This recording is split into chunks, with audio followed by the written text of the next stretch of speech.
Ever feel like some things just keep cropping up in your family, generation after generation? Like maybe it's a knack for business or always being drawn to the arts or even, certain struggles that seem to repeat. Hmm.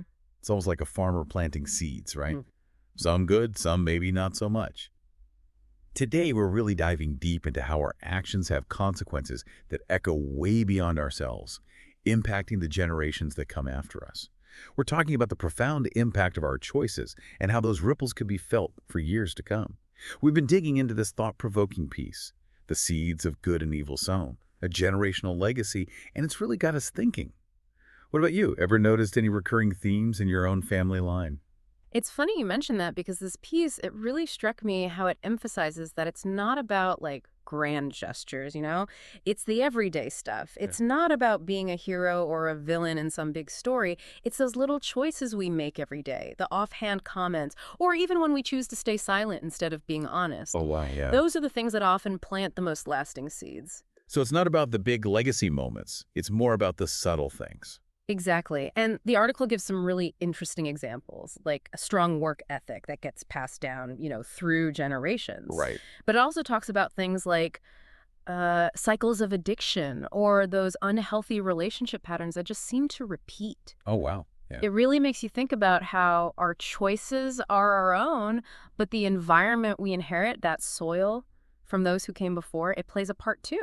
Okay, yeah, I'm with you. It's like we have our own plot of land, but the soil's already there. Exactly. That's a powerful image. So for everyone listening, what does your soil look like?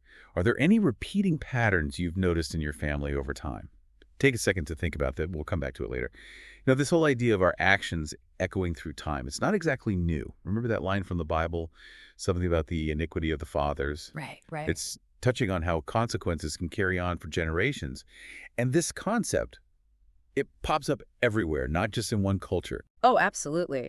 And it's fascinating how different cultures view this. Like some indigenous traditions, they talk about honoring 7 generations back, A&D, considering your impact 7 generations forward. Whoa, It's a powerful way of looking at it. 7 generations. Yeah. That's a lot to wrap your head around. It makes you think twice about every choice you make. Oh. But it's also easy to feel stuck, like your path's already laid out for you. And that's where the article really gets it right. It's not about blaming anyone or saying you're trapped by your past. It's about understanding the responsibility we all carry. Each choice, big or small, it sends out these ripples. And realizing that, it's not limiting. It's actually kind of empowering. Okay, I see that. So if we're all planting these seeds, whether we mean to or not, how do we make sure we're cultivating a positive harvest? Peace talks about creating a field of growth, which I really like. It feels hopeful, like we can actually do something about it. But where do we even start? Well, the article gives us a great roadmap, actually. It breaks the journey down into 4 main points. Mhm. They might seem simple on the surface, but when you really dig into them, Yeah. they're incredibly powerful. All right, I'm hooked. What's the first step on this path toward a brighter future for us and for, like, everyone who comes after us? It all starts with self-awareness, looking inward and being really honest with ourselves about those ingrained patterns, especially the ones that might be causing harm Right, right. to ourselves or to others. And, the article even mentions things like therapy and mindfulness, which I thought was interesting.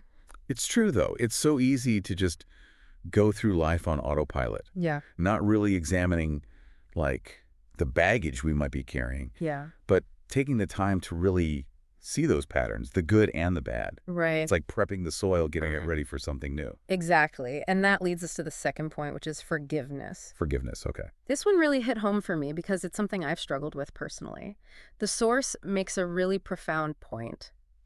Holding onto grudges, whether they're against someone else or even ourselves, it doesn't really punish them as much as it poisons us. Wow. Forgiveness, on the other hand, Yeah. it's like a healing balm. It helps us heal, and that can even impact future generations. It kind of makes sense, though, right? No. Holding on to those grudges is like, I don't know, poisoning the ground you're trying to grow in. It's a perfect analogy. So how do we actually clear those weeds out? Is it really as easy as just deciding to forgive? Well, it's definitely not always easy, and the article acknowledges that. But it's not about saying what that person did was okay. Yeah. It's more about releasing yourself from that burden from the past. It's choosing to break free from those chains. Right, yeah. And just that shift in energy, that release, Yeah, it makes room for new, healthier patterns to come through. that makes a lot of sense. Okay, so forgiveness kind of clears the way, but then what? What are some of the positive things we can actually do to nurture that field of growth, so to speak? Well, that's where this third point comes in. Cultivating positive habits. And it's not about some huge gesture or trying to be perfect overnight. Right. It's those small, everyday acts of kindness, compassion, honesty, integrity, just like consistently making those little choices. I love that. Yeah. It's like that quote, what you do every day matters more than what you do once in a while. Yeah. But it can be hard to stay motivated when you don't see results right away. Oh, absolutely. How does the article say we should, like, stick with it for the long run? It really emphasizes the power of those small, consistent actions. It's about changing our perspective. I think we get discouraged because we want those like dramatic, instant transformations. Yeah, But real change, lasting change, that's not usually how it happens. Yeah. It's like compound interest. You make these small positive deposits. Right. They might seem insignificant at first, but over time, they build up. That's a great way to put it. Okay, so we've got self-awareness, forgiveness, and then making those positive habits. What's the fourth point? The last piece of the field of growth thing. The last one focuses on storytelling. Oh, interesting. The article talks about how important it is to share our family stories, the good and the bad, to really understand and break free from any negative cycles. I've always loved hearing stories about my family, the good, the bad, the just plain weird. Right. But I never thought of it as like a tool for growth or healing. Yeah. How does sharing those stories actually create change? Not just for us, but for future generations too. When we share our stories, especially the ones we might be tempted to hide, we bring them out into the open. Yeah. They lose their power over us. Oh, wow. And when we share, it allows others to do the same. We connect with each other, break down those walls of isolation.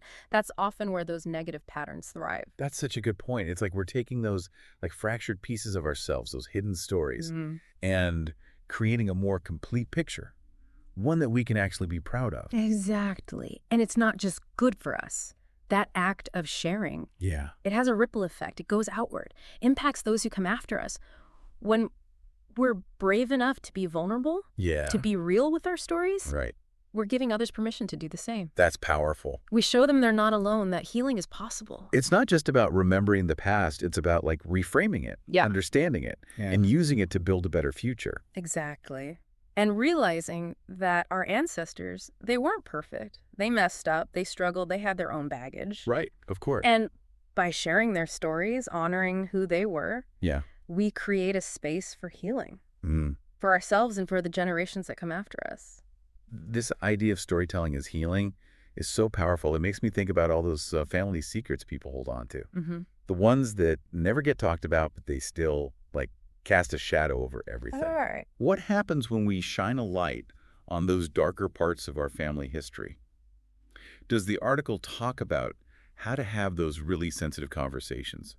That's a really good question, and it can be tricky. The source says it's important to approach these things with compassion Of course. Yep. for ourselves and for the people who came before us. It's not about pointing fingers or digging up the past just for drama. It's about trying to understand, Okay. uncovering those hidden things so we can break free. So even though they're tough, having those conversations is important.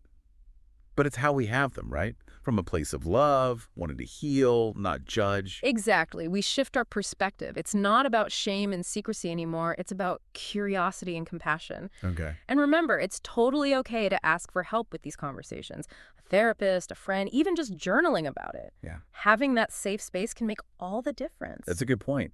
It reminds us that we don't have to figure out these complicated family things on our own. Exactly. Sometimes just talking about it, breaking the silence, Mm-hmm. that can be the most powerful thing we do. It's like they say, right? The truth will set you free, but sometimes facing the truth, it takes a lot of guts and a whole lot of kindness towards ourselves. Absolutely. And sometimes those seeds that seem bad at first, they can surprise you. Oh, interesting. How so? Well, What we might see as a negative pattern, it might actually have within it the seeds of something really positive, like resilience or strength or empathy, things that maybe take a few generations to fully bloom. That's a cool way to look at it. Like, even those weedy parts of our family tree have something to teach us. It's all about how we choose to see it. Exactly. And that brings us back to what this whole deep dive's about.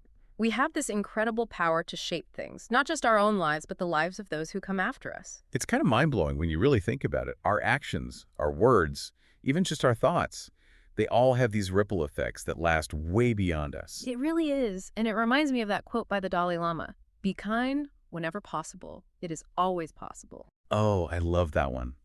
Such a good reminder that no matter how crazy things get, we can always choose kindness. We can always plant those good seeds. And even the tiniest act of kindness, something that seems insignificant in the moment, it can create this ripple effect that goes way beyond what we can even imagine. It makes me think about that butterfly effect thing. Like one butterfly flaps its wings in, say, I don't know, South America, Right. and it can cause a hurricane across the world. Exactly. Our world's all connected, and our choices, they have a bigger impact than we often realize. So as we wrap things up here, what's one big takeaway you hope our listeners will hold on to? You know, we've been talking about the weight of our choices and how we can create a better future, but what's even more important is remembering that we're not alone in this. We're all connected, and when we help each other, share our stories, and lift each other up, that's Yeah. how real change happens. So my final thought for everyone is this: what kind of world do you want to help create?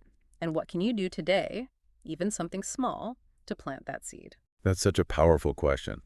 I hope everyone listening will really sit with that one. It's been amazing exploring all of this with you today. It really has. Thanks for having me. And to everyone listening, thank you so much for joining us on this deep dive into how our choices echo through generations. We hope this got you thinking, maybe even inspired you to plant a few good seeds of your own. If you want to keep the conversation going, share your own family stories, or just say hi. Come find us on social media. Just search for The Deep Dive. Until next time, happy planting.